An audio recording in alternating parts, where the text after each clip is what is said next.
He lifted her high in the air, he sniffed and roared and smelled her there. Ned and Sir Barristan Selmy see that Sir Hugh is taken by the Silent Sisters. Barristan explains that he stood vigil for the fallen knight himself, as the boy had no one else except a mother far away in the Vale of Arryn. Sir Hugh had been Lord John Arryn's squire for 4 years and had been knighted by King Robert Baratheon after John Arryn's death. Ned wonders if the boy was killed on purpose by a Lannister bannerman to prevent Ned from interviewing him. Sir Hugh's armour is new, forged especially for the tourney, and worth good money. Sir Barristan does not know if Sir Hugh had even finished paying the smith. Ned replies that the boy paid dearly and orders the Silent Sisters to have the armour sent to the boy's mother. Sir Barristan continues to walk with Ned and informs him that King Robert intends to fight in the melee. Ned already knows. When Sir Barristan suggests that drunken words are often forgotten in the morning, Ned insists that Robert will remember. As they approach the king's pavilion, they hear Robert raging at his squires, Tyrek and Lancel. When they enter the tent, Robert complains that his squires cannot even put a man's armour on him properly, but Ned tells him the boys are not at fault. Robert is too fat for his armour. Robert tells Ned in mock anger that he should not call his king fat, and sends the 2 squires off to get a breastplate stretcher from Sir Aaron Santagar. After the squires run out, Robert and Sir Barristan laugh, and even Ned smiles at the thought of the boys asking for the non-existent device. Ned asks if the 2 squires are from House Lannister. The king admits they are, and Ned notes to himself that there are too many Lannisters around the king. Putting the thought aside, Ned asks about the angry words between the king and his wife. Robert takes this opportunity to complain about Cersei's audacity in telling him he should not participate in the melee, and he claims Lyanna Stark would not have done such a thing. Ned insists Robert did not really know Lyanna, and that she would have told him he had no business fighting in the melee.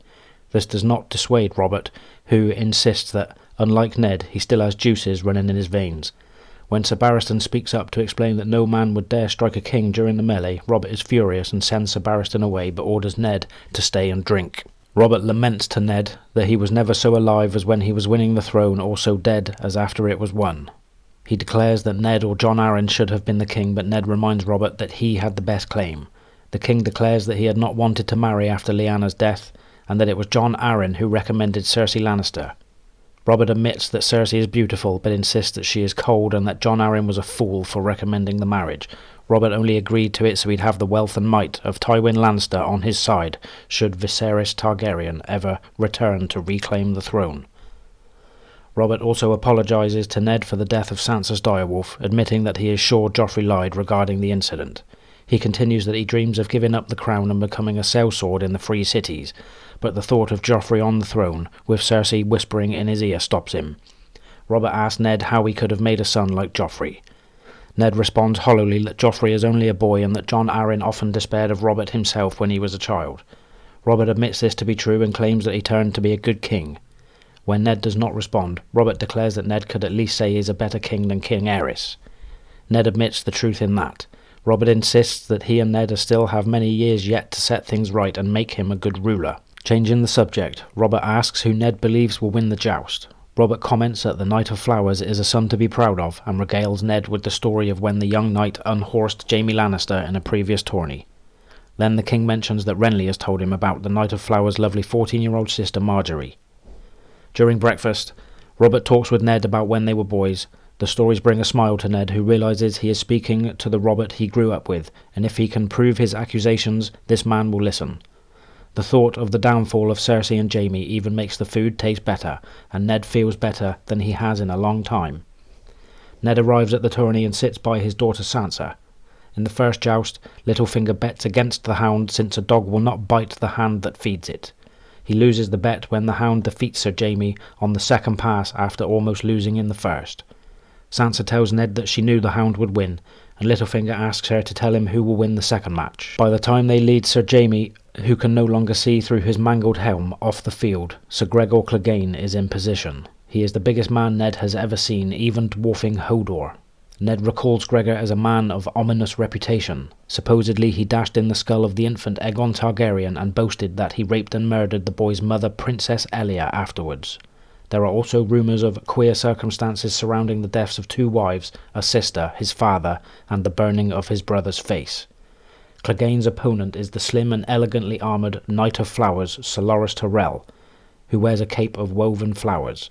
After comparing Solaris and his opponent, Sansa asks her father to ensure that Solaris is not hurt.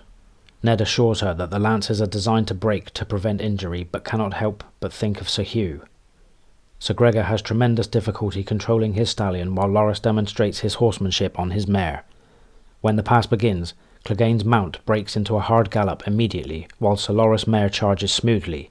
They meet, while Sir Gregor is still struggling with his mount, shield and lance. Solaris' lance strikes Gregor perfectly, sending him down with his mount. Solaris' lance is not even broken, and the crowd cheers when he raises his visor in victory. Gregor gets up in a rage, demands his sword, and nearly beheads his horse with a single blow. He then strides towards Solaris and sends the Knight of Flowers to the ground with his first blow.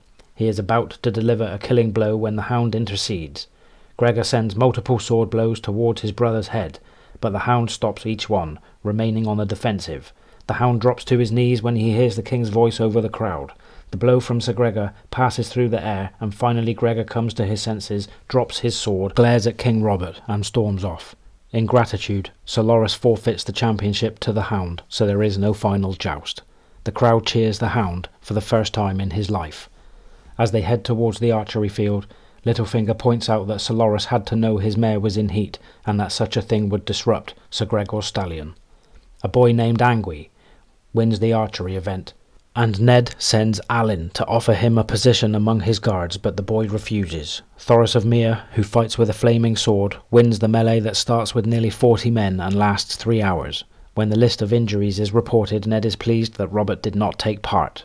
That night at the feast, Ned remains more hopeful than he has been in a long while. Robert is in good humour, the Lannisters are nowhere in sight, and even his daughters are behaving. Sansa speaks to Arya pleasantly and even asks how her dancing is going. Arya happily explains that she is sore all over and shows a nasty bruise on her leg.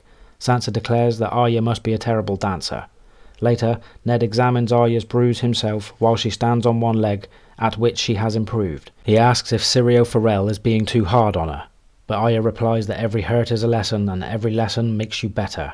Ned is concerned, even though Syrio came with an excellent reputation and the Braavosi style that suits Arya's slim blade. He recalls finding Arya wandering the castle blindfolded because Syrio was teaching her to see with her ears, nose and skin. Arya has also been practicing spins and backflips. Ned offers to have someone else take over her lessons, but Arya insists she wants Syrio. Ned knows that any decent master-at-arms could give Arya the basics of sword fighting without the blindfolds, cartwheels, and hopping around on one leg, but he also knows there is no use arguing with Arya. Ned returns to his solar, thinking of what he has learned. He takes out the dagger and wonders why Tyrion Lannister or anyone else would want Bran dead. He is sure that Bran's fall is somehow linked to the death of Jon Arryn, but the truth eludes him. Jory is still in the process of searching the whorehouses, and Ned is sure Gendry is a bastard son of Robert. There is also Edric Storm, a bastard Robert was forced to recognise because his mother was highborn. He also remembers Robert's first child from when Robert was still a boy himself, yet no bastard can threaten Robert's true-born children since bastards have few inheritance rights.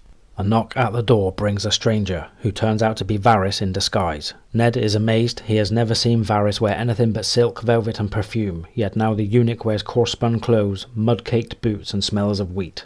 Ned exclaims that he would have never recognised Varys. The eunuch says this is good because he would rather the Queen's spies not know about their meeting either. Varys reveals to Ned that the Lannisters had hoped to kill Robert during the melee. When Ned asks why Cersei would forbid Robert to compete if she planned to kill him, Varys points out that the surest way to make Robert compete would be to forbid it. Ned is furious that Varys did not tell him, but soon admits that he would have gone straight to Robert, who would have fought to show his enemies he did not fear them. Varys explains to Ned that there are two sorts of people in the Red Keep, those loyal to the realm and those loyal to only themselves. Varys says he now knows Ned to be loyal to the realm because he dissuaded the king from entering the melee.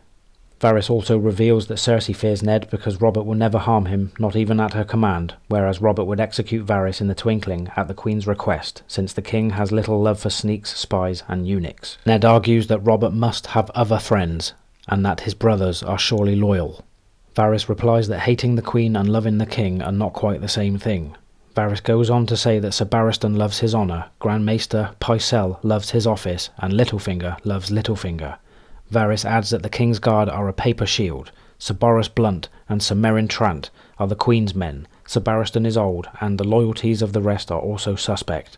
Ned insists that they must warn Robert, but Varys reminds him that without proof they will only lose. Ned insists that the plotters will try again, and Varys agrees, stating that together they might be able to stop them. As he rises to leave, Varys reminds Ned to continue treating him with his accustomed contempt. As Varys reaches the door, Ned asks how Jon Arryn died. Varys tells him that a rare and costly poison called the Tears of Lys was used.